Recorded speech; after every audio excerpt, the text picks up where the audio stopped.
حوالے سے اعلیٰ حضرت نے بڑی تفصیل سے بات کی ہے. معمولات ہمارے آراس کے ہیں، قبور پہ حاضری کے ہیں اور دیگر امور کے، بلکہ قبور کی حاضری کے حوالے سے اعلیٰ حضرت نے کتنا واضح اور دو ٹوک موقف بیان فرمایا کہ زیارت قبور بالاتفاق جائز ہے، اس میں کوئی دوسری رائے نہیں ہے. قبروں کی زیارت کے لیے حضور نے خود حکم دیا، فرمایا کہ کنت نہیتکم عن زیارت القبور فزوروہا، میں تمہیں قبروں پر جانے سے روکا کرتا تھا. ایک زمانہ تھا حضور نے منع کیا کیونکہ اس وقت مشرکین کی قبریں تھیں. پھر اس کے بعد جب جنت البقیع بنی اور اس طرح مختلف جگہوں پہ مسلمانوں کی قبریں بنی تو پھر حکم دے دیا.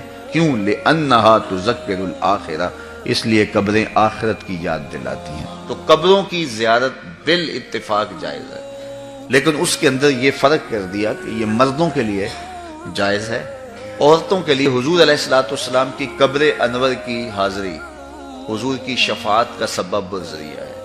اس کے علاوہ حضور علیہ السلام کا فرمان ہے لعن رسول اللہ زوارات القبور، قبروں پر جانے والی عورتوں پہ رسول اللہ نے لعنت کی ہے.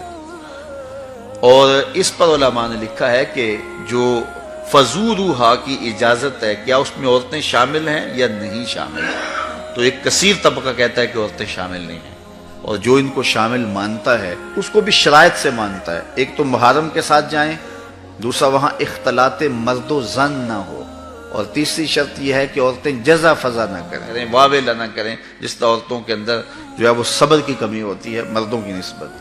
تو اگر ان شرائط کو پورا کیا جاتا ہے تو پھر جو ہے وہ مخصوص جگہوں پہ عورتوں کا چلے جانا قبروں میں جائز ہوگا، جس طرح والد کی قبر پہ جا رہی ہیں، والدہ کی قبر پہ جا رہی ہیں، لیکن ان شرائط کے ساتھ. لیکن بعض نے کہا کہ نہیں، مطلق نفی ہے، لیکن جنہوں نے جواز قرار دیا انہوں نے بھی ان 4-5 شرائط کے ساتھ جو ہے جواز قرار دیا. باقی جو اختلاط مرد و زن جہاں ہوتا ہے اور محرم کے بغیر خواتین جاتی ہیں، جس طرح کہ ہمارے ہاں مروج ہے، اور یہاں بسوں کی بسیں بھر کر کے مختلف درباروں پر مزارات پہ جا رہی ہیں. اعلیٰ حضرت سے پوچھا گیا جائز ہے یہ نہیں جائز، فرمانے لگے مجھ سے یہ پوچھتے ہو جائز ہے، مجھ سے یہ پوچھو ان پہ لعنتیں کتنی برستی ہیں. فرمایا جب وہ گھر سے نکلتی ہیں تو ان پر لعنتیں برسنا شروع ہو جاتی ہیں، اور تم اس کو مجھ سے جواز کا فتویٰ مانگ رہے ہو. تو اب دیکھیے کہ یہ ہمارے معاشرے میں ہے کہ نہیں ہے. اور اس کو کیوں نہیں روکتے؟ اس لیے کہ وہ کہتے ہیں اگر عورتیں نہیں آئے گی تو بابے کا گلہ کون بھرے گا، اس لیے کہ پیسے تو عورتیں ڈالتی ہیں، اس لیے وہ کہتے ہیں کہ ٹھیک ہے، اور اس کے لیے آنکھیں مونجھ لیتے ہیں، بند کر لیتے ہیں. ضرورت ہے کہ عورتوں کو مزارات پہ حاضر ہونے سے منع کیا جائے، وہ گھر کے اندر رہیں، اور اگر وہ جانا چاہتی ہیں تو یہ شرائط ہیں جو ہمارے علماء نے دی، اور ان شرائط پر پورا اترنا اتنا آسان نہیں ہے. اسی طرح اللہ نے فرمایا کہ جو ہے وہ زیارت قبور بالاتفاق جائز ہے. عورتوں کی جو بات ہے وہ آپ نے بیان فرما دی. دوسری بات فرمائی سجدہ قبور اور طواف قبور بالاتفاق حرام ہے، اس میں کوئی دوسری رائے نہیں ہے. قبروں کو سجدہ کرنا اور قبروں کا طواف کرنا بالاتفاق حرام ہے، اس میں کسی کا کوئی اختلافی نوٹ نہیں ہے کسی بھی عالم کا. اور تیسری چیز فرمایا کہ بوسہ قبور اس میں اختلاف ہے، مختلف ہی ہے، لیکن احوط یہ ہے، احتیاط اسی میں ہے کہ نہ دیا جائے. یعنی قبروں کے بوسے کے بارے میں کچھ علماء قائل ہیں، کچھ علماء نہیں قائل، لیکن اعلیٰ حضرت فرماتے ہیں کہ دور موجود میں یہ ہے کہ احتیاط اسی میں ہے کہ بوسے قبور نہ دیا جائے. لیکن فرمایا کہ اس کے باوجود بھی کچھ لوگوں کی خاص کیفیت ہوتی ہے، تو وہ مناسب حال ہوتا ہے تو فتویٰ اس حال کے مطابق ہوگا. اور اس کی دلیل جنہوں نے قبروں کو چومنے کی دلیل لی ہے انہوں نے حضرت ابو ایوب انصاری اور حضرت بلال بن رباح رضی اللہ تعالیٰ عنہ کا عمل لیا ہے. حضرت ابو ایوب انصاری حضور کے روضے پہ، حضور کی قبر پہ ایسے بازو پھیلا کے جو ہے وہ بوسے کر رہے تھے کہ مروان آیا تو اس نے دیکھا اور اس نے پوچھا کون ہے، اور اس کے لہجے میں کڑک تھی اور انداز یہ تھا کہ یہ کیا کر رہے ہو. تو جو شخص اس طرح قبر پہ لیٹا ہوا تھا اس نے سر اٹھایا، فائزہ ہوا شیخ ابو ایوب انصاری. تو سر اٹھانے والے حضرت ابو ایوب انصاری صحابی رسول تھے. تو مروان کی آنکھوں میں آنکھیں ڈال کے کہنے لگے میں کسی پتھر کو نہیں پوج رہا، اپنے آقا کی قبر کو چوم رہا. تو یہ دلیل انہوں نے لی ہے، لیکن یہ دلیل اس صورت میں بن رہی ہے کہ یہ ان کی خاص کیفیت تھی. تو اگر باپ کی قبر پہ، ماں کی قبر پہ بندہ جاتا ہے اور اس طرح بے خودی کی کیفیت ہو جاتی ہے تو وہاں اگر چوم لے تو حرج نہیں ہوگا. لیکن عمومی طور پہ اعلیٰ حضرت نے جو موقف دیا ہے کہ وہ مزارات پہ جائیں تو احوط یہ ہے کہ بوسہ نہ دیا جائے، چونکہ بوسہ دینے کے لیے آپ کو نیچے جھکنا پڑے گا، اور آپ بوسہ دے رہے ہوں گے تو کسی کو یہ گمان ہو سکتا ہے کہ یہ سجدہ کر رہا ہے۔ کیا تعلق ہے؟ بہت سارے لوگ ہیں جن کو آج میں پہلی مرتبہ دیکھ رہا ہوں، اور بہت سارے لوگ ہیں جنہوں نے مجھے پہلی مرتبہ دیکھا ہوگا، لیکن میں اندر آ رہا تھا تو لوگ گر گر کے ملنے کی کوشش کر رہے تھے، تو میں اگر سوچوں تو میری حیثیت اور اوقات کیا ہے، اور پھر میں سوچ کے اس نتیجے پہ پہنچوں گا کہ یہ محبت میرے سے نہیں ہے، میرے لبوں پہ جس کا نام ہے یہ اس کی محبت۔ ہمارے استاد ایک شعر جھوم کے پڑھا کرتے تھے، ہمارے استاد ایک شعر جھوم کے پڑھا کرتے تھے، محمد کی وساطت سے محبت تیری میری ہے، محمد کی وساطت سے محبت تیری میری ہے، محبت اصل ہے ان کی، نہ تیری ہے نہ میری۔ تو یہ ان کا پیار ہے، یہ ان کی محبت ہے جس نے ہمیں جوڑا ہوا ہے۔ کوئی کہاں سے رنگ و نسل اور جو ہے وہ برادری، رشتہ و پیوند، یہ ثانوی حیثیتیں ہیں، لیکن حضور کے نام سے ہم ایک قوم بنتے ہیں اور باہم جڑتے ہیں، اور ہماری حقیقی شناخت بھی یہی ہے۔ کسی بھی خطے کا رہنے والا ہو، کوئی بھی زبان بولنے والا ہو، رنگ و نسل اس کا کوئی بھی ہو، لیکن حضور کے نام سے انسانیت جڑتی ہے اور ایک مرکز پہ جمع ہوتی ہے۔ اس لیے ہم دعوت دیتے ہیں پوری دنیا کو۔ 70 72 73 کتنے گروہ اور فرقے بن گئے، اور ملت اسلامیہ اور امت بکھر کے ٹکڑوں میں بٹ گئی۔ کوئی ہے فارمولہ جو اس امت کو پھر جوڑ دے؟ وہ ایک ہی ہے، وہ نام محمد ہے۔ قوت عشق سے ہر پست کو بالا کر دے، دہر میں اسم محمد سے اجالا کر دے۔ تو حضور کے نام پہ اگر لوگ جمع ہوں تو یہ وحدت کی علامت ہے۔ تو وہ ذات گرامی، وہ ذات ستودہ صفات اس انسانیت کو جوڑنے کی ضمانت فراہم کرتی ہے۔ اس لیے ہمیں حضور کے ساتھ محبت کا درس دینا ہے، حضور کے ساتھ محبت کا سبق دینا ہے۔ اور پھر جس سے ہم محبت کرتے ہیں وہ ایسی محبت نہیں ہے کہ جس کو ہم چھپا کے کریں۔ لوگ محبت کرتے ہیں تو محبوب کا نام نہیں بتاتے ہیں نا، چھپا کے کرتے ہیں، لیکن یہ ایسی محبت ہے۔ وہ اعلیٰ حضرت نے کہا کہ جس کا حسن اللہ کو بھی بھا گیا، جس کا حسن اللہ کو بھی بھا گیا، ایسے پیارے سے محبت کیجئے۔ یعنی پیار دیکھیے، معیار دیکھیے۔ اعظم چشتی اللہ اس کی قبر پہ کروڑوں رحمت نازل کرے، اس نے تو قلم توڑ دیا، اپنا معیار زمانے سے جدا رکھتے ہیں، ہم تو محبوب بھی محبوب خدا رکھتے ہیں۔ کوئی گلیوں میں گھومنے والا آوارہ شخص ہمارا محبوب کوئی تھوڑا ہے کہ ہمیں شرمندگی ہو؟ ہمارا محبوب وہ ہے جو عرشوں پہ گھومتا ہے، اپنا معیار زمانے سے جدا رکھتے ہیں، ہم تو محبوب بھی محبوب خدا رکھتے ہیں۔ تو جب ان سے محبت کا رشتہ اور پیوند ہے، جب ربط قائم ہے ان سے الفت کا، تو پھر اس کے تقاضے بھی ہم کو نبھانا ہوں گے۔ کوئی جس سے پیار کرتا ہے تو کثرت سے اس کا ذکر کرتا ہے، اور کثرت ذکر محبت کا تقاضا ہے۔ محبت جس سے ہو جائے تو پھر بار بار اس کا تذکرہ کرنے کو جی چاہتا ہے، اس کی باتیں سہانی لگتی ہیں، اس کے تذکرے اچھے لگتے ہیں، اس کی کوئی تعریف اور مدح میں لب کھولے تو وہ لب چومنے کو جی چاہتا ہے۔ یہ محبت کا تقاضا ہے۔ محبت کا تقاضا یہ ہے کہ بندہ جس سے محبت کرتا ہے اس کی محبت میں بہرا بھی ہوتا ہے اور اس کی محبت میں اندھا بھی ہوتا ہے۔ یومی و یسم کے لفظ آتے ہیں۔ مطلب کیا کہ نہ اس کا کوئی عیب دیکھ سکتا ہے اور نہ اس کا کوئی عیب سن سکتا ہے۔ یہ میں اس محبوب کی بات کر رہا ہوں جس میں عیب ہو بھی تو وہ نہیں دیکھ پاتا، عیب ہو بھی لیکن وہ نہیں سن پاتا۔ لیکن جہاں پیوند محبت کا ہمارا ہے، جہاں رشتہ الفت ہمارا ہے، وہاں عیب کیا، عیب کا گمان بھی نہیں۔ سبحان اللہ۔ خلقت مبرا من کل عیب، وہاں عیب کا نشان بھی نہیں ہے۔ وہ کمال حسن حضور ہے کہ گمان نقص جہاں نہیں، یہی پھول خار سے دور ہے، یہی شمع ہے کہ دھواں نہیں۔ ہر پھول کے ساتھ کانٹا ضرور ہوتا ہے، ہر شمع کے ساتھ جو ہے وہ دھواں ضرور ہوتا ہے، لیکن حسن رسول وہ پھول ہے جس کے ساتھ کانٹا نہیں، وہ شمع ہے جس کے ساتھ دھواں نہیں ہے۔ تو یہ وہ محبت ہے، یہ وہ محبت ہے، یہ وہ الفت ہے، اور یہ وہ پیار ہے کہ جہاں عیب کا نام و نشان بھی نہیں، اور جہاں محبت ہو وہاں عیب ہو بھی تو نظر نہیں آتا۔ رومی علیہ رحمہ نے اس کو بھی ایک خوبصورت تمثیل سے بیان کیا۔ گفت لیلا را خلیفہ کاں توئیں، کس تو مجلوں شد پریشان و غوی۔ بادشاہ وقت نے لیلا کو دربار میں ایک دن بلا لیا اور کہا کہ تیرے حسن کا بڑا شہرہ ہے، تو نے ایک شہزادے کو حواس باختہ کر کے رکھ دیا، کون سا جادو ہے تیری نگاہوں میں؟ مجھے تو تیرے سے زیادہ اپنی لونڈیاں ہنسی نظر آتی ہیں، لیکن تو کیا کمال ہے، کرشمہ کیا ہے، بتا تو صحیح۔ از دیگر خوباں تو افزوں نیستی، باقی عورتوں سے کوئی تو انوکھی تو ہے نہیں، لیکن ایک شہزادہ ہوش گوا بیٹا، کیا کمال اور کرشمہ ہے تیری نگاہوں میں۔ تو لیلا نے جو جواب دیا رومی علیہ رحمہ نے 2 لفظوں میں بیان کی، گفت خامش چوں تو مجنو نیستی۔ بادشاہ نے کہا بادشاہ چپ کر جا، تو کوئی مجنو تو نہیں نا۔ دیدائے مجنو اگر بودے تورا، دیدائے مجنو اگر بودے تورا، از دو عالم بے خبر بودے تورا۔ اگر تیری آنکھ مجنو والی ہوتی پھر تو مجھے دیکھتا۔ تو ہوش دارو مجنو بے خودست، در طریق عشق بیداری بدست۔ تو ہوش والا ہے اور مجنو چھٹی دے کے آیا ہوش کو، اور اس کوچے میں جو ہوش کی پونجی لے کر اسے سودا ملتا ہی نہیں ہے، یہ سکہ اس گلی میں چلتا ہی نہیں۔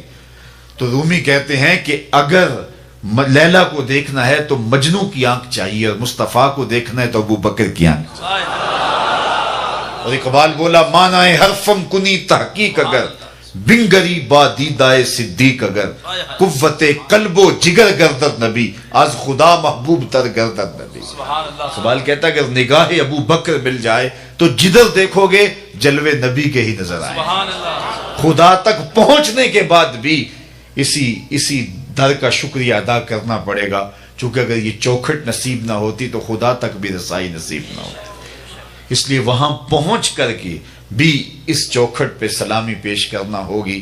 تو یہ ایک راستہ ہے، ذریعہ ہے۔ تو جہاں محبت ہوتی ہے تو وہاں عیب دکھائی نہیں دیتا۔ اچھا، محبت کا بہت بڑا تقاضا یہ ہے کہ بندہ جہاں محبت کرتا ہے تو تقاضا محبت یہ ہے کہ محب محبوب کی بات مانتا ہے، محبوب کی اطاعت کرتا ہے۔ محبت خالی لفظوں سے نہیں ٹپکتی، عمل بتاتا ہے کہ یہ محب ہے، رویے بتاتے ہیں کہ یہ محب ہے۔ اللہ اکبر۔ میں اور آپ اللہ اور اس کے رسول سے اگر محبت کرتے ہیں تو ہم اپنی محبت کا محاسبہ کریں اپنے اندر اتر کے۔ جن سے دعوی محبت ہے، کیا ان کی بات مانتے ہیں؟ کیا ان کے طرز زندگی کو اختیار کیا ہے؟ میرے حضور مدینہ المنورہ کی گلی سے گزر رہے ہیں تو ایک محل نما مکان بن رہا تھا، تو آقا کریم علیہ السلام نے گزرتے رک کے پوچھا یہ کس کا ہے؟ تو کسی نے کہا فلاں انصاری کا۔ حضور گزر گئے، کسی نے جا کے اسے بتایا حضور گزرے تھے، تیرا مکان دیکھا تھا۔ حضور کے چہرے پہ مسرت کے آثار نہیں آئے۔ انہوں نے کہا ہاں بالکل۔ خیر، انہوں نے کدال پکڑا اور مکان کو زمین کے برابر کر دیا۔ 2-4 دن کے بعد حضور کا پھر دوبارہ گزر ہوا تو دیکھا ملبے کا ڈھیر پڑا ہے۔ تو حضور رک گئے، کہا بلاؤ انصاری کو۔ بلایا گیا، کہا میں گزرا تھا، تیرا مکان دیکھا تھا، کدھر گیا؟ عرض کی حضور میں نے گرا دیا۔ فرمایا کیوں؟ عرض کی سنا تھا آپ کو پسند نہیں، سنا تھا آپ کو پسند نہیں۔ میں اور آپ دیکھیں ہمارا کیا کیا حضور کو پسند نہیں۔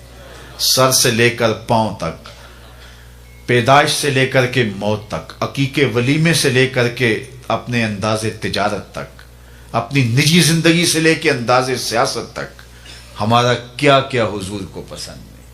ایک شخص بحرین سے آئے اور حضور سے انہوں نے سلام پیش کرنا چاہا، آقا نے اعراض کیا، رخ پھیر لیا۔ وہ سمجھے شاید اتفاقاً حضور نے رخ پھیرا ہے، تو جدھر رخ پھیرا تھا تو ادھر سے جا کے حضور کو پھر سلام کیا، تو آقا نے پھر رخ پھیر لیا۔ وہ سمجھ گئے کہ حضور ناراض ہیں۔ تو جو اصحاب تھے ان سے کہا کہ مجھے تو سمجھ نہیں کہ حضور کی ناراضگی کا سبب کیا ہے، تو کیا تم بتا سکتے ہو کہ حضور کیوں ناراض ہیں؟ انہوں نے غور کیا تو کہا یہ تم نے سونے کی انگوٹھی پہنی ہے تو اللہ کے محبوب اس کو حرام فرما چکے ہیں اور جہنم کا انگارہ قرار دیا ہے، تو اس وجہ سے حضور ناراض ہو سکتے ہیں، ہمیں تو یہی سبب لگتا ہے۔ تو وہ آگے بڑھے اور انگوٹھی اتارتے ہوئے حضور کو پیش کرتے ہوئے کہا حضور کیا اس وجہ سے ناراض ہیں؟ تو آقا کریم نے اس کو پکڑا اور یوں پھینک دیا ناراضگی کی وجہ ختم ہو گئی. اللہ اکبر. کئی لوگ وہ سونے کی چین ڈال لیتے ہیں اور مختلف انگوٹھیاں ڈال لیتے ہیں. بلکہ میں نے ایک شخص کو دیکھا کہ اس نے جو ہے وہ ایک کڑا ڈالا ہے, تو میں نے کہا کہ یہ کیوں ڈالا ہے؟ تو وہ کہنے لگا یہ مدینہ شریف سے آیا ہے. میں نے کہا مدینے والے نے تو منع کیا ہے, انہوں نے تو روکا ہے. تو حضور نے اس کو پھینک دیا, ناراضگی ختم ہو گئی, وہ بیٹھ گیا, مجلس جاری رہی, گفتگو چلتی رہی. جب مجلس اختتام کو پہنچی, لوگ گھروں کو پلٹنے لگے, تو وہ بھی پلٹا نا, تو کسی نے اشارہ دیا وہ انگوٹھی تو اٹھا لو. چلو تم نہیں پہن سکتے, تمہاری بیوی تو پہن سکتی ہے, قیمتی سونا ہے.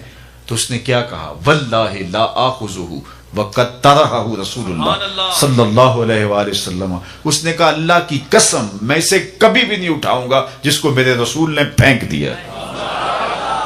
تو میں اور آپ دیکھیں کہ ہم کہاں کھڑے ہیں. محمد دی زیارت محمد دے رنگ وچ, اے ٹھگ بازیاں جانے پیارا محمد. چوں بنام مصطفیٰ خانم درود, از خجالت آب می گردد وجود. عشق می گویت کہ محکوم غیر, سینائے تو از بتا مانند دیر. تا نداری از محمد رنگ و بو, بر زبان خود میالا نام او. اگر ان سے محبت کا دم بھرتے ہیں, ان سے پیار الفت کا رشتہ رکھتے ہیں, تو پھر ہمارا طرز زندگی بتائیں. میرے استاد فرمایا کرتے تھے یہ نہ ہو کہ لوگ تمہیں پوچھے تم کون ہوتے اور تمہیں بتانا پڑے کہ ہم مسلمان ہوتے ہیں. یہ دیکھو مذہب کے خانے میں اسلام لکھا ہے صاحب. فرمایا کرتے تھے نہیں, نہ کسی کو پوچھنا پڑے نہ تمہیں بتانا پڑے.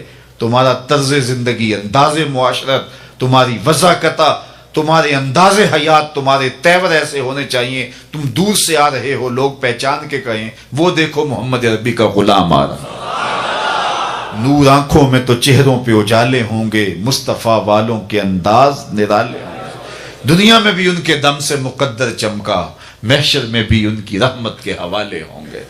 تو میں اور آپ دیکھیں کہ ہم کہاں کھڑے. ہم اپنی محبت کو تھوڑا سا پرکھیں, آزمائش کریں. کیا ہمارا دعوی محبت ہماری زبان تک ہی محدود ہے یا ہمارا عمل ہماری محبت کی گواہی دے رہا ہے؟ مجالس میلاد منعقد ہوتی ہیں تو جانا آنا رہتا ہے. تو میں دوستوں کو کہتا ہوں کہ یہ جو میلاد کا لفظ ہے یہ تو عربی زبان کا لفظ ہے. تو اس کو اردو میں یوم پیدائش کہتے ہیں اور انگلش والے برتھ ڈے کہتے ہیں. تو کسی کی برتھ ڈے پہ جانے کا آپ کو اتفاق ہوتا ہے تو خالی ہاتھ جاتے ہیں یا کوئی تحفہ لے کے جاتے ہیں؟ تو کبھی خالی ہاتھ نہیں جاتے. آپ کہتے ہیں اس نے بلایا ہے تو کوئی تحفہ بھی تو اس کے لیے لے کے جانا چاہیے, اور تحفہ بھی وہ لے کے جاتے ہیں جس سے وہ خوش ہو. بچہ ہے تو کھلونے لے جاتے ہیں, کوئی جوان ہے تو مٹھائی لے جاتے ہیں, بوڑھا ہے تو کوئی کتاب لے جاتے ہیں, اس کے مزاج کی مطابقت میں جاتے. کبھی ایسا تو نہیں ہوا کسی بوڑھے کی سالگرہ پہ گئے ہوں اور آپ کھلونے لے گئے ہوں؟ ایسا تو نہیں ہوتا. آپ کہتے ہیں جس سے وہ خوش ہوگا, جو اس کے مزاج کی مطابقت میں ہے وہ پیش کریں. تو پھر حضور کے میلاد پہ آنے والے کوئی حضور کو بھی تحفہ پیش کریں. اب حضور کو تحفہ وہ پیش کیا جائے جس سے حضور خوش ہوں. تو آقا کریم سے پوچھا جائے آقا کریم آپ کیسے خوش ہوتے ہیں؟ تو آواز آئی وَجُعِلَتْ قُرَّةُ عَيْنِي فِي الصَّلَاةِ, میری آنکھوں کی ٹھنڈک نماز میں رکھی گئی. تو حضور علیہ الصلوۃ والسلام کے نام سے سجنے والی محافل اور مجالس کا نتیجہ یہ ہے کہ اگر بدقسمتی سے ہمیں نماز سے محرومی ہے تو پھر 5 گانا نماز کا تحفہ ہم پیش کریں کہ آقا آپ کے نام پہ جمع ہوئے ہیں تو آج کے بعد نماز نہیں چھوڑیں گے. اور میں کہتا ہوں کتنا خوش نصیب ہے وہ لوگ جس کی صبح کا آغاز سجدوں سے ہوتا ہے, اور کتنے بد نصیب ہیں وہ لوگ کہ صبح چڑیاں بھی رب کی تسبیح بولیں, حشرات الارض بھی اس کی تقدیس کے ترانے پڑھیں, میں نے خمرے بلبل سب اس کی تقدیس کے گیت گائیں, اور حشرات الارض تک اس کی تقدیس کے ترانے پڑھیں. اور یہ اشرف المخلوقات ہونے کے باوصف نیند کے خراٹوں میں ہو. تو خوش نصیب وہ ہے کہ جس کو 5 گانا سجدوں کی توفیق نصیب ہوتی ہے. قیامت کے دن اللہ تعالیٰ جل شانہ اپنے حضور بندوں کو سجدہ ریز ہونے کا حکم دے گا. آج کوئی سجدہ کرتا ہے یا نہیں کرتا تو اس دن نہیں چاہے گا کہ میں سجدہ نہ کروں, اس دن تو وہ جھکنا چاہے گا, لیکن بے نمازی کی کمر اکڑ جائے گی. آرزو رکھنے کے باوجود وہ سجدہ ریز نہیں ہو سکے گا. اور آپ جانتے ہیں قیامت کے دن جس صف میں نمرود, فرعون, حامان, قارون دشمنان خدا کھڑے ہوں گے، اس صف میں بے نمازی کو کھڑا کر دیا۔ کوئی شخص یہ گوارا کرتا ہے جہاں اللہ اس کے رسول کے دشمن کھڑے ہوں میں بھی وہاں، اور اس صف پہ رحمتیں نہیں لعنتیں برس رہی ہوں گی، تو کیا بد نصیبی ہوگی ان لوگوں کے لیے جنہیں سجدوں کی توفیق نہیں۔ میں بار بار کہتا ہوں کہ جب اللہ کسی سے ناراض ہوتا ہے رزق نہیں چھینتا، آب و دانہ بند نہیں کرتا، چاند سورج کو اس کے آنگن میں روشنی ڈالنے سے روکتا نہیں، ہواؤں کو آکسیجن کو نہیں روکتا۔ جب اللہ کسی سے ناراض ہو جاتا ہے سجدے کی توفیق چھین لیتا ہے، اسے اپنے حضور جھکنے کی توفیق نہیں دیتا، تو اس کی جناب سے سجدوں کی توفیق مانگو۔ خوش نصیب ہیں وہ لوگ جو اپنی زندگی کو سجدوں سے آباد رکھتے ہیں۔ زندگی آمد برائے بندگی، زندگی بے بندگی شرمندگی۔ جس زندگی کے اندر سجدہ ہی نہیں ہے، جھکنا ہی نہیں ہے، وہ زندگی زندگی ہی نہیں ہے، وہ چوپایوں سے بدتر کہلائے گا جو اللہ کے حضور سجدہ ریز ہونا نہیں جانتا۔ یہ درخت حالت قیام میں ہے، چوپائے حالت رکوع میں ہیں، یہ مینڈک تشہد کے عالم میں، حشرات الارض سجدے میں ہے، انسان اشرف المخلوقات ہے، اس کی عبادت کو تمام عبادات کا جامع بنایا گیا، اور جسے نہ سجدہ نصیب ہے نہ قیام اور رکوع اس کی حضور نصیب ہے تو پھر وہ چوپایوں سے بھی بدتر چلا جائے گا۔ امام غزالی بولے اللہ نے 3 طرح کی مخلوقیں پیدا کی ہیں۔ ایک مخلوق وہ ہے کہ جس میں فہم و شعور، عقل و ادراک نہیں رکھا گیا، صرف شہوات رکھی گئی۔ ایک مخلوق وہ ہے جس میں شہوات نہیں رکھی گئی، فہم و ادراک رکھا گیا۔ اور تیسری مخلوق وہ ہے جس میں عقل و خرد بھی رکھی گئی ہے اور شہوات کی آزمائش میں بھی ڈالا گیا ہے۔ جس میں صرف شہوات ہیں وہ چوپائے ہیں، بہائم ہیں، حشرات الارض ہیں۔ جن میں عقل و شعور اور فہم رکھا گیا، شہوات نہیں رکھی گئی، وہ فرشتے ہیں۔ اور جس میں یہ دونوں چیزیں رکھی گئی ہیں وہ حضرت انسان ہے۔ اب اگر یہ اپنی شہوات کو، خواہشات نفسانیہ کو قابو میں کر لیتا ہے اور عقل و خرد سے کام لیتا ہے تو فرشتوں سے بھی بہتر کہلاتا ہے، اور اگر یہ اپنی خواہشات کا غلام بن جاتا ہے تو چوپایوں سے بھی بدتر ہو جاتا ہے۔ تو ہم اس دو راہے پہ کھڑے، اللہ نے ہمیں بتا دیا، خیر کا رستہ بھی بتا دیا، شر کا رستہ بھی بتا دیا۔ انا ہدیناہ السبیل اما شاکرا و اما کفورا۔ حضرت انسان کو اللہ نے ہدایت سے محروم نہیں رکھا، یہ واضح میں رکھی ہے۔ اس کائنات کا پہلا انسان، پہلا نبی بھی ہے، کبھی بھی حضرت انسان کو اللہ نے ہدایت سے محروم نہیں رکھا، اور فطری اور جبلی ہدایت اللہ نے حضرت انسان کے سینے میں رکھی ہے۔ بلکہ یہ ہدایت جو جبلی ہے یہ تو اللہ نے جانوروں کو بھی دی ہے، ان کی فطرت کے اندر بھی رکھا ہے۔ وہ آپ نے کبھی دیکھا ہو کہ مرغی جب کڑک بیٹھ جائے اور ضد کرے کہ میں اب انڈے نہیں دوں گی تو اس کے نیچے پھر انڈے ڈالے جاتے ہیں، اور وہ پھر 21 دن تک ان انڈوں پر اپنے سینے کی حرارت، گرمی اور توجہ مبذول کرتی۔ اور آپ جانتے ہیں کہ بطخ کڑک نہیں بیٹھتی، اس لیے کہ بطخ پانی کے بغیر رہ ہی نہیں سکتی، تو بطخ کے بچے حاصل کرنے کے لیے بطخ کے انڈے بھی مرغی کے نیچے ڈالے جاتے ہیں۔ تو جب مرغی ان انڈوں کو سینچتی ہے اور اپنے سینے کی حرارت اور توجہ دیتی ہے، 21 دن کے بعد ان مردہ انڈوں میں آثار زندگی نمودار ہونے لگتے ہیں۔ یہاں رک کے ایک جملہ کہنا چاہوں گا، اور وہ یہ کہ اگر ایک مرغی مردہ انڈوں پہ اپنے سینے کی توجہ مبذول کرے تو ان میں زندگی کے آثار نمودار ہو جاتے ہیں، اور اگر شیخ کامل اپنے مرید کے بیضہ دل پہ توجہ دے تو وہاں آثار حیات کیوں نمودار نہیں ہوں گے۔ 21 دن کے بعد جب انڈے ٹوٹے تو جو نتیجہ تھا وہ فطرت کے مطابق نکلا، بطخ کے انڈوں سے بطخ کے بچے اور مرغی کے انڈوں سے مرغی کے بچے۔ بطخ کے بچوں نے اپنی ماں دیکھی نہیں، جو سیکھنا تھا، سمجھنا تھا، وہ مرغی سے سیکھنا ہے۔ تو چند دن تو گھر والوں نے بطخ کے بچوں کو اور مرغی کے بچوں کو مرغی سمیت باہر نہیں جانے دیا، چھوٹے ہیں ابھی، کوا مضبوط نہیں ہے، کوئی کوا اچک لے گا، بلی اٹھا لے گی، کوئی گرج اٹھا کے لے جائیں گے۔ 2 4 5 دن کے بعد جب ان کے کوا تھوڑے مضبوط ہونے لگے تو گھر والوں نے مرغی کو بچوں سمیت گھر سے باہر نکالا، کھلی جگہ آئی، اس کے آگے جوہر آ گیا۔ جب تالاب آیا تو بطخ کے بچوں نے نہ آؤ دیکھا نہ تاؤ، چھلانگ لگائی اور تیرنے لگے۔ مرغی کے بچے اپنے ہم جولیوں کو اپنی آنکھوں کے سامنے تالاب میں چھلانگیں لگا کے تیرتے ہوئے دیکھ رہے ہیں، لیکن آگے بڑھنے کی ہمت نہیں رکھتے۔ بطخ کے بچوں کو مرغی نے بتایا نہیں، ماں کو انہوں نے دیکھا نہیں، کس نے کہا کہ تم تیرو گے ڈوبو گے نہیں، یہ بازیچہ ہے تمہارا؟ اور مرغی کے بچوں کے پاؤں کس نے باندھ دیے؟ وہ فطری ہدایت ہے جو اللہ نے ہر ایک چیز کے سینے میں رکھی۔ تو جس نے بطخ کے بچے کو بھی ہدایت سے محروم نہیں رکھا ہے تو کیا انسان کو محروم رکھے گا؟ حضور کی مجلس لگی ہے، ہجوم عاشقاں ہیں، ایک صحابی کا نام ہے وابصہ بن معبد رضی اللہ تعالیٰ عنہ۔ وہ آئے اور بیٹھ گئے، اور آداب مجلس بھی یہی ہیں کہ جہاں جگہ ملے وہاں بیٹھ جاؤ، لوگوں کی گردنیں پھلانگ کر کے آگے آنے سے روکا گیا ہے۔ صدر مجلس کو اختیار ہے کسی حکمت کے تحت کسی کو آگے بلانا چاہے تو وہ ایک امر آخر ہے، اور جہاں حضور ہوں گے وہاں صدر مجلس کوئی اور تو نہیں ہو سکتا۔ اب آقا کریم بیٹھے تھے، وابصہ بن معبد آئے اور پیچھے بیٹھ گئے، تو میرے حضور نے کہا ادنو یا وابصہ، وابصہ دور بیٹھے ہو نیڑے آ جاؤ۔ وہ اٹھے تو قریب آ گئے۔ حضور نے پھر فرمایا وابصہ اور قریب آ جاؤ۔ حضرت وابصہ اور قریب آ گئے۔ تیسری مرتبہ پھر فرمایا وابصہ اور نیڑے آ جاؤ۔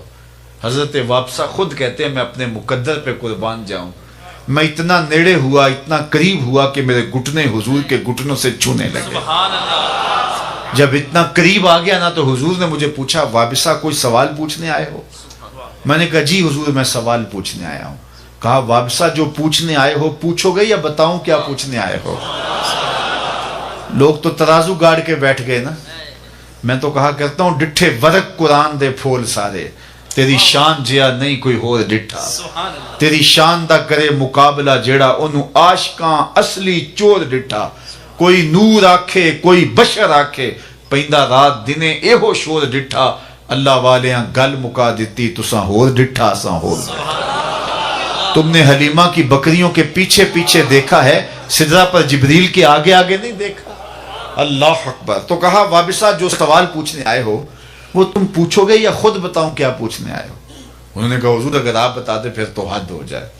فرمایا تم خیر اور شر کے بارے پوچھنے آئے ہو، اچھائی کیا ہوتی ہے برائی کیا ہوتی ہے، یہ تم پوچھنے آئے ہو نا؟ عرض کی جی حضور یہی پوچھنے آیا ہوں۔ تو فضرب علی صدرہ فقال استفت من قلبک، حضور نے یہ 3 انگلیاں جوڑ کے حضرت وابصہ کے دل والی جگہ پہ یوں ماری اور فرمایا تیرے اندر مفتی بیٹھا ہے، اس سے ہی پوچھ لے، یہی بتا دے گا خیر کیا ہے شر کیا ہے، اچھائی کیا ہے برائی کیا ہے، یہ میرے اور آپ کے اندر رکھ دی گئی۔ ہمارا اگر غلطی کرنے لگے ضمیر گھنٹیاں بجاتا ہے تم غلط کر رہے ہو، کسی کی انچ دبانے لگے، کسی کا حق غصب کرنے لگے، کسی پہ ظلم کرنے لگے تو اندر سے گھنٹیاں بجتی ہے تم غلط کر، یہ فطری ہدایت ہے۔ تو اللہ نے حضرت انسان کو ہدایت سے محروم نہیں رکھا ہے، اس کو فطری ہدایت سے نوازا ہے۔ اب یہ غلط راہوں کا مسافر ہو تو یہ جان بوجھ کے غلط راہوں کا مسافر بنتا ہے، تو یہ ہدایت فطریہ کے تحت اپنی زندگی کو خیر کی راہوں پہ ڈالے اور اچھائی کی راہوں پہ چلے، تو تاکہ زندگی کا حقیقی نور اور زندگی کا حقیقی جمال اسے نصیب ہو۔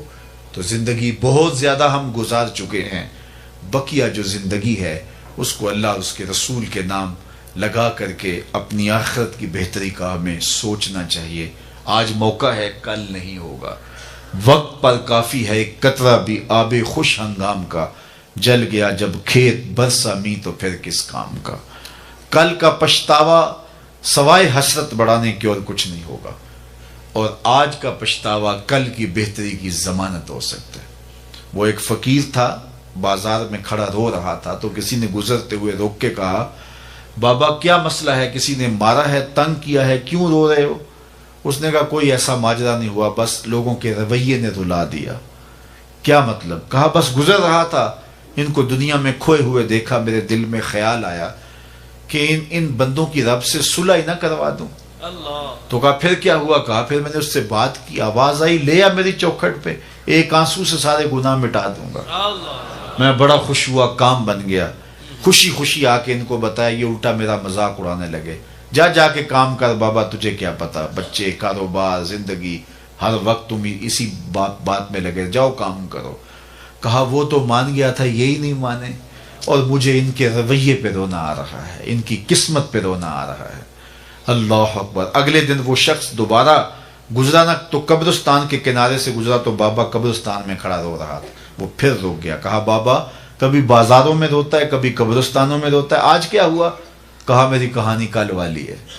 کہا کیا مطلب؟ کہا کل ان سے مایوس ہو گیا تھا تو آج ادھر آ گیا، میرا خیال ہی ہوا ان قبرستان والوں کی اور رب کی صلح کروا دوں۔ اس نے بڑی دلچسپی سے کہا پھر آج کیا بنا؟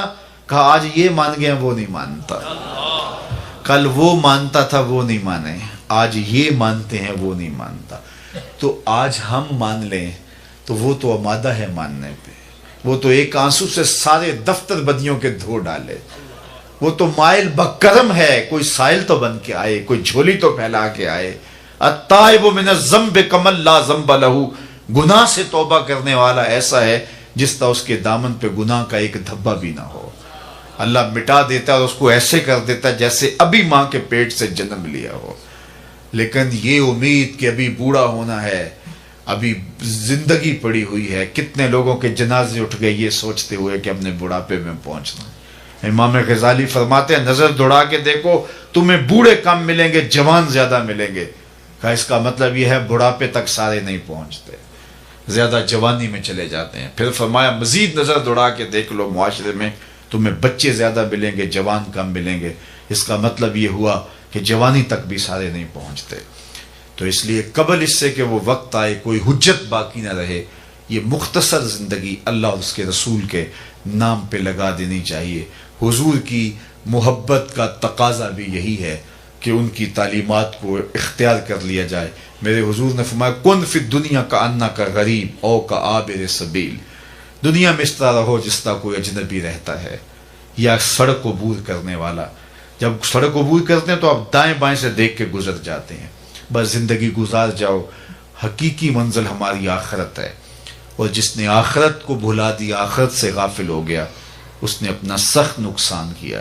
قیامت کے دن میں نے تو یہ بھی پڑھا ہے کہ نیکوکار بھی پچھتائیں گے۔ بدکاروں کا پچھتانا تو سمجھ میں آتا ہے، نیکوکار کیوں پچھتائیں گے؟ جب اپنے اچھے اعمال کی جزا دیکھیں گے تو پچھتائیں گے، ہائے جو چند لمحے ضائع کیے وہ بھی کیوں ضائع کر دیے۔ لیکن اس وقت کے پچھتانے سے بہتر ہے کہ میں اور آپ اپنی اس مختصر زندگی کا اب محاسبہ کریں۔ حاسبو قبل ان تحاسبو، اس سے قبل کہ تمہارا حساب کیا جائے تم اپنا حساب خود کر لو۔ یہ ہم عمرے پہ جاتے ہیں نا، تو جب واپسی کے لمحے ہوتے ہیں تو میں دیکھتا ہوں ہر بندہ اپنا سامان تول رہا ہوتا ہے۔ میاں کیوں سامان تول رہے ہو؟ ایئرپورٹ پہ جا کے پریشانی نہ بنے، تو پہلے ہی سامان تول کے کہ زیادہ نہ ہو جائے، بوجھل نہ ہو جائیں، ایئرپورٹ پہ مسئلہ نہ بنے۔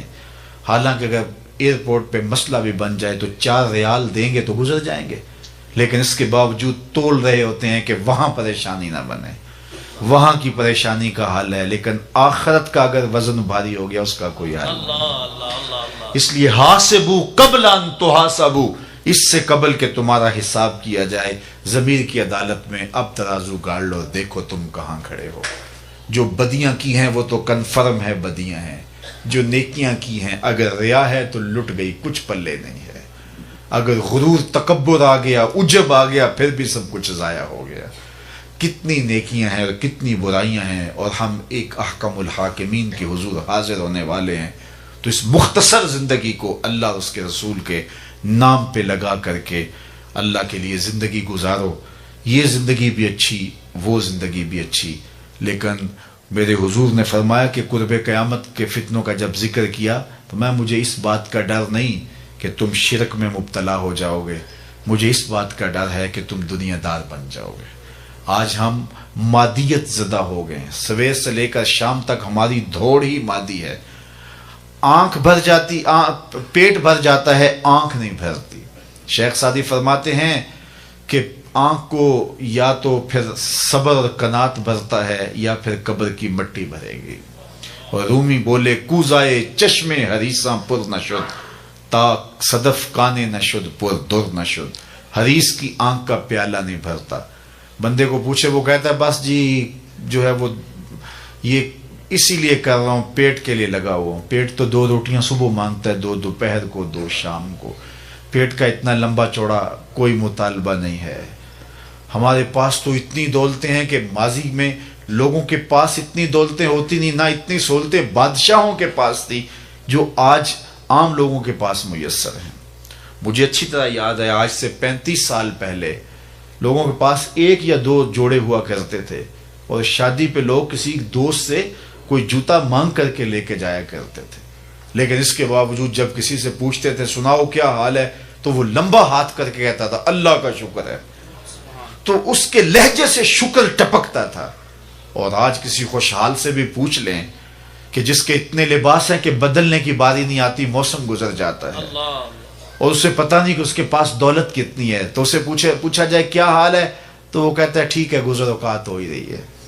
ناشکری پھیل گئی، اللہ اکبر۔ تو میں ایک دن گزر رہا تھا راستے سے، تو بچے غباروں سے کھیل رہے تھے، تو غبارہ پھوڑتے نا جب، تو پھر وہ کہہ کے لگاتے ہنستے، تو میں رک گیا اور مجھے اپنے بچپن کی کہانیاں یاد آنے لگی، لوٹ گیا نا اپنے بچپن کی طرح۔ وہ کیا کسی نے کہا کہ یہ دولت بھی لے لو، یہ شہرت بھی لے لو، بھلے چھین لو مجھ سے میری جوانی، مگر مجھ کو لوٹا دو بچپن کا ساون، وہ کاغذ کی کشتی، وہ بارش کا پانی۔ وہ کیسا زمانہ ہوتا ہے۔ اقبال نے کہا تھا جنبش زنجیر در سے لطف آتا تھا مجھے، کوئی کنڈی بھی ہلا دے تو مزہ آتا تھا۔ تو وہ بچے غبارے پھوڑ رہے تھے اور کہہ کے لگاتے تھے، ہنستے تھے، میں ایک جانب کھڑا ہو کے منظر دیکھنے لگا، پھر چل دیا۔ تو میرا ساتھی کہنے لگا کہ یہ آپ دیکھنے لگے، وہ مجھ سے کچھ سننا چاہ رہا تھا۔